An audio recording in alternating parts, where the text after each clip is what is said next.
All right, I want to do a sort of solo test to get folks interested and acquainted with the basic mechanics of Soulweaver Tactics.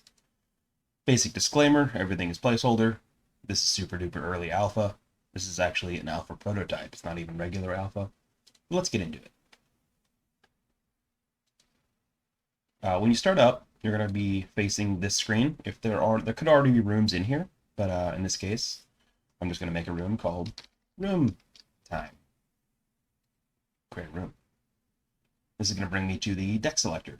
Now, anyone else who joins the game will see my room called Room Time in the lobby, and then they can click join, and that will jump them into the screen that we're seeing right here. So we're going to pick, let's pick Lexi Lumi. These are all the user-made decks, of course, and these are the pre-gen decks, relatively straightforward. We'll go over the deck creator another time. Right now, I just want to show off the basic mechanics. So I'm going to go with Lexi Lumi. And my opponent is going to pick a deck. They're going to pick an Esh Ball deck. We see the versus screen, and then we get into the game itself. So this is the mulligan. Works like most card games. You can throw away cards you don't want in your opening hand. I think the rest of this is pretty good. Let's go ahead. I'm going to go over everything as we do it. And then I'll be playing both sides of this, so I'll explain everything one step at a time. So we have our character here. We are going first since I created the room. Opponent character on the other side. You hover over an opponent, you'll see where they can move. And your hand is down here. Every turn, once per turn, you can replace a card in your hand by picking it up and dragging it and dropping it over the replace icon, which will replace it. Kind of reduces the randomness of the game a little bit. And now I've got this business. So I'm just going to come forward and I could put on my armor. Gives me protection 1. Protection reduces all damage sources I receive by the protection value. And whenever I play solar energy, I restore 1 health. You'll see what solar energy does in just a moment. Or I could drop down this Heavenly Bulwark, which is a mobile defender, which means it cannot attack. Has provoke, which means adjacent enemy minions cannot move or attack other things, and it has solar source, which generates solar energy when it takes damage. I think I'm just going to put the armor on and call that a turn. I'm going to move my opponent forward here, and they are going to put down a Crimson Temptress. So this is particularly important because this, at the end of your turn, your general suffers 1 damage, and this soul gains +1 attack. Esh Ball is one of the generals from the Cult of Rillick and really thrives on self-damage. Let's take a look at some of her abilities here. This one in particular, Volatile Blood. Whenever your general suffers damage from a friendly source, you summon a 1/1 Blood Spawn with a Volatile 1. Volatile means it will deal that much damage to all adjacent enemies when it dies. You should also pay attention to this glowing one here. If a domain icon is glowing, it means it's about to trigger. This one, at the start of your even turns, deal 1 damage to the enemy soul with the least health. So that's going to be next turn, because this is her first turn. So I need to be aware that she's going to shoot something for 1 damage as soon as her next turn begins. I'm going to go ahead and end her turn for now, because that's all she can do. And she's going to take 1 damage from the Crimson Temptress and spawn a Blood Spawn. Now I've got 2 of these, which is not what I want. This gives me spell damage, and I can put solar energy into it to generate a Firebolt, which is a simple damage spell, but that's not really what I want right now. We'll replace that. This generates quite a lot of solar energy when it dies, and it's also a 3-mana 4/3. That's not too bad. Plus, since I have protection 1, I can come over here, and when you click on a unit that is next to adjacent units, you're going to see red indicators. These are valid attack targets. So I'm going to attack this. It's going to explode and do no damage to me because I have protection 1 from my Starlight armor, or Starforged armor. Excuse me, I was just taking a drink. So, kill that easily enough. Now, the real choices. I could play this. This has Luminous Engine. Luminous Engine will trigger whenever you target it with solar energy, so you're kind of starting to see one of the major mechanics of the Realm Keepers, which is the faction that Alexia belongs to. So I think I should probably generate solar energy before I play this, so it'll be ready to go. And I can either do that with the Heavenly Bulwark or with the Overcharged Elemental, and it's not immediately obvious which is the better choice. I have to think about whether or not this just dies for free or dies to like a low-cost spell, so I think this is better. But if she doesn't have a damage spell, this is better. But then again, this is going to grow. But that's okay. I'm alright if we trade those two. So I'm going to play this here, just in case she tries to hit it or do some weird things. And then I'm going to pass my turn. Oh, I forgot she's going to shoot it. Right, so I just talked about how she was going to shoot it at the start of her turn, and I immediately forgot. So now she can immediately trade the demon into it, but probably won't, because it's not the best move, because this is going to continue to ping her for damage and generate blood, which she wants. So she is on 4 mana. It shows that right over here. And she is going to play a Pregatus Demon, which is a inexpensive 2-drop 4/3, but it does 3 damage to her when it comes into play. That's what Advent means. So she generates another blood, and could trade this, but that would give me a whole bunch of free energy.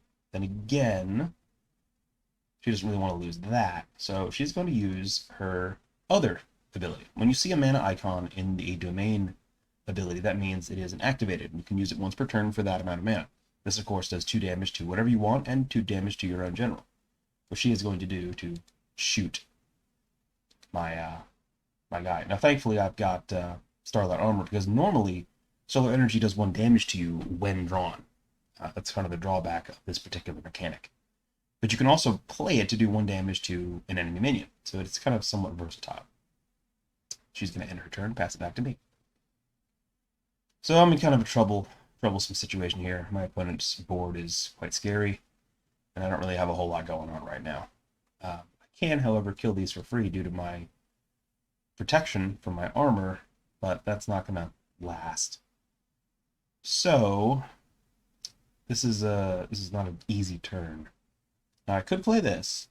So this is a 2-mana 2/2 with Luminous Engine, deal 2 damage to an enemy soul with the least health and 1 damage to adjacent enemies. Now I could do it twice. Both times it'll hit one of these one costs. If I shoot this one, it'll kill that one. If I shoot this one, it'll kill that one because of the splash damage. So hopefully we shoot this one and get splash damage on these guys. I think that's the best choice. Oh, we've already attacked. I can't move away. We're going to risk it. I'm going to play this. I'm going to drop this on here, and I did shoot that one on the farm. No, I shot this one. Crap. So it didn't work out for me. I'm still going to play the other one. Just going to do some damage to these. Oh, unfortunately, that's all I could do. I have no other way of getting mana. Unfortunately, I didn't get to play 3 spells. Every 3 spells Alexia plays, she gets an Essence Crystal, which can restore mana. But, sadly, I did not get that to happen. Pass it back to Eshi. And her turn, she has 5 mana. So she's going to move back over here. Play a particularly powerful minion called a Blood Moon Soul Stealer.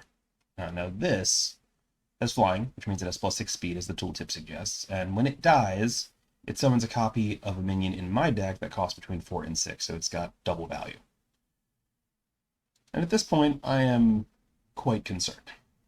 It's still her turn, and so she has choices to do. She wants to hit me with these minions or not, and she's going to attack me with the demon, just to hit me for taking a chunk off of my armor. Anytime your general takes damage, any artifacts equipped lose 1 point of durability, and they all typically start with 3 points of durability. The only other question she has is whether she wants to run this into me, because it will die, or if she wants to go and kill this. It's a tough choice. It's not immediately obvious what the best answer is here. I think she's going to go for the trade. And then pass the turn back to me. So I have this problem. This is a big problem. I don't have an immediate answer for that. I don't really need 2 of these in my hand, so I'll replace that. I didn't get another one. This is good. It has ranged, and it has splash damage when it fires, but ranged units are very vulnerable to melee. If a ranged unit takes damage from a melee attack, it will not counterattack, as it says there in the ranged tooltip. So playing this would just be instantly killing it, because this would fly over and just punch it. I have this, which is nice as a board clear, but I don't have the mana for it. So this is a rough situation I have found myself. This, I could make it into a 3/6, but that would be basically all of my mana. What good would that be, really? I'm going to move up. I'm going to kill this because I still have my armor on. I could play this and this. That's not terrible because I can play this here, and I can play this here and taunt that with my provoke. So it can't actually move until this is gone. So I kind of like keeping it at bay. Plus this will generate solar energy for me. I think that is it. I will keep this because I can play it pretty soon. One more spell is going to generate an efficiency tick. This, though, actually, you know what? This is already replaced. So yeah, I'm done. Oh yeah, so her ability fired off again and she shot this. So now she has to decide how she wants to deal with this Heavenly Bulwark. Now, unfortunately for me, she has Incinerate in her hand, which just does 3 damage to a soul. And now this could easily go over there and kill it, and she could hit me with that if she wants to.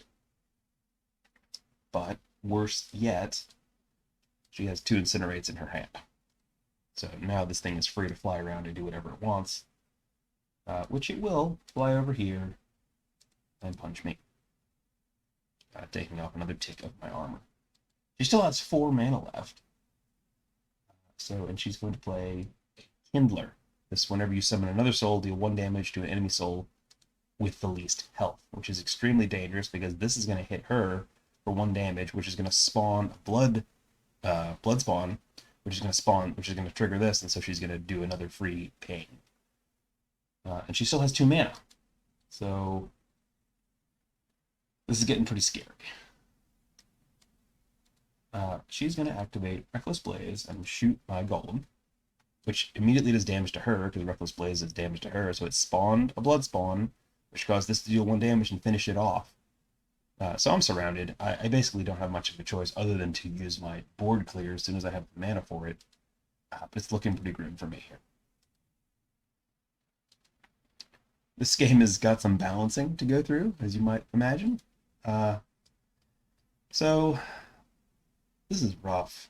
I don't have much in the way of minions in my hand, but I can use my solar energy offensively, which is what we're going to do this turn. So we're going to play this to give myself some spell damage. Now, normally, the first soul I play each turn gains spell damage 1, but this already had it, and it doesn't stack. So sadly, I couldn't get spell damage 2. But that is enough spell damage to make these do 2 damage, so I can kill that. And also, due to my armor, I'm healing myself for 1 whenever I play one of these. And I can do 2 damage here, and let's see what she pulls out. She pulls out one of my Shining Onagers. So that kind of sucks, because that's a 4/5, and I don't have any clear way of dealing with it at the moment. Not to mention, there's this, so I'm in a dangerous position. I'm actually going to replace my own Shining Onager. Actually, now that she doesn't have that big melee minion, I could run away and put it down here, and then these could fight. I don't have the mana for it. Yeah, we're going to replace it. Well, there's this. It's not the worst. I can also kill one of these, because my armor's gone next turn. She's going to punch it off with something. So I could kill those for free while I have the chance, or I could put on new armor. It's a rough choice. Well, I can also kill this. I think that's probably the play. Yeah, we'll just kill that. Then we can move over here to kill this. And I've got an extra 1 armor. Or, excuse me, I could get an extra 1 mana if I wanted to. Which I kind of do, because I could play either of these, but I don't know if it's worth it. You know what? We'll just use the 1 mana to use my spellbook. This, of course, gives me a spell from Alexia's spellbook. It cycles through 4 different spells. This, however, is deal 1 damage to a soul and stun it, which is very convenient for me, because I can play this and then immediately stun that, and I don't have to worry about it next turn. So that's slightly less scary than the situation we were in a minute ago. Did I replace? I did. Okay, my turn. Okay, so as she drew a card I was hoping she would not draw. She's going to play a Infernal Revenant. So this has Rush, which means it can attack immediately, but it cannot attack generals immediately. And whenever it kills something, it will steal 3 health from the enemy general. I'm seeing that it doesn't actually have the Slay tooltip. I gotta fix that. So she's going to immediately kill my thing and steal some health from me, and also break my armor. So now I have a 6/6 to deal with on my next turn, which is quite frightening. Fortunately, that's all of her mana. But she can use this to deal damage to me now because my armor's gone, so it's going to hit me and then explode and do 1 more damage. And then she's going to end her turn. Well, I did draw a Radiant Lance, which is 5 damage, which is almost enough to deal with this, but not quite. I would need to play something else. Could play this to get the spell damage, which I think we're going to do. Now this does 6 damage, I can kill that. And that's basically it. That's all I can do right now. I'm going to move closer to this and then hit it once for free because it won't counterattack because it's ranged. I need to replace something. I could replace this. I don't really need the mana. You know what? I can click this button again. Get my Seismic Slam, my second spell. Do I replace this or do I save the mana? I really don't need it. We'll replace that. This is pretty good. At the start of my turn, I'm going to gain solar energy, and it also has solar source, so it generates solar energy whenever it takes damage. Not too bad. So, like, this is not the worst. We could come back from this. Of course, she shoots that for free. So Eshi is running out of cards in her hand. So she's going to play Rite of Summons. Does damage to her, and then draws her, look at that again, draw 2 demons from your grimoire, and deal 3 damage to your general. Which, of course, spawns out of the blood. So that put a few more cards in her hand. She has 6 mana. What is she going to do? Well, she's going to play a Crimson Consort. Whenever a friendly demon attacks, restore 2 health to your general. Note that, of course, is also a demon. And she has more mana still. Thankfully, if she attacks with this, we will counterattack and kill it. But she could shoot me with it, just to get that extra 4 damage in. Because it's going to die next turn anyway. So that's what she's going to do. She's going to shoot me with that. And since it has splash damage, it killed my goal. Very inconvenient for me. And then finally, she has 3 mana remaining. Plays another Forgotten Demon. Spawns another blood. She's very low on health. So we could possibly find a way of getting out of this. And she's overcommitted to the board. So she's going to end her turn. And now I can play this Orbital Bombardment with relative ease of peace of mind because it's a pretty large amount of creatures on the board. So we're going to play that. Blow everything up. It's one of the only cards in the game that has a sound effect. And I've got enough mana left to open my spellbook. We'll get Frost Shield, the 3rd spell. Summons a 1/5 Ice Barrier with Provoke adjacent to my general. And I will punch her because she's very low on health. And I have this now. So there's a possibility I can kill her before she kills me. I might be able to turn this around. Yeah, that's my turn done. She's going to make a replacement. So she has a very awkward hand. She plays another Revenant, but because it has Rush, it can't attack generals on the first turn, so she can't actually hit me with it. And she could activate her Reckless Blaze to do 2 damage to me, but it would also do 2 damage to her, which would be very, very dangerous for her. So, unfortunately, she doesn't really have much else she can do with her turn other than running away, which is exactly what she's going to do. And then end her turn. So, if I could find another Radiant Lance, I would win. Wait, that's 5, 6, 7. I'm 1 damage away from being able to do lethal damage. That's 4, 5, 6, 7. 7 mana. Look at this. I play the Bulwark. It gets spell damage because of this. I play this, which does 6 damage now. I play this for 2 damage, and I win the game. That was very close. There was some topsy-turvy things. I'm pretty happy with the way that turned out. But that's a good example of the way this game works.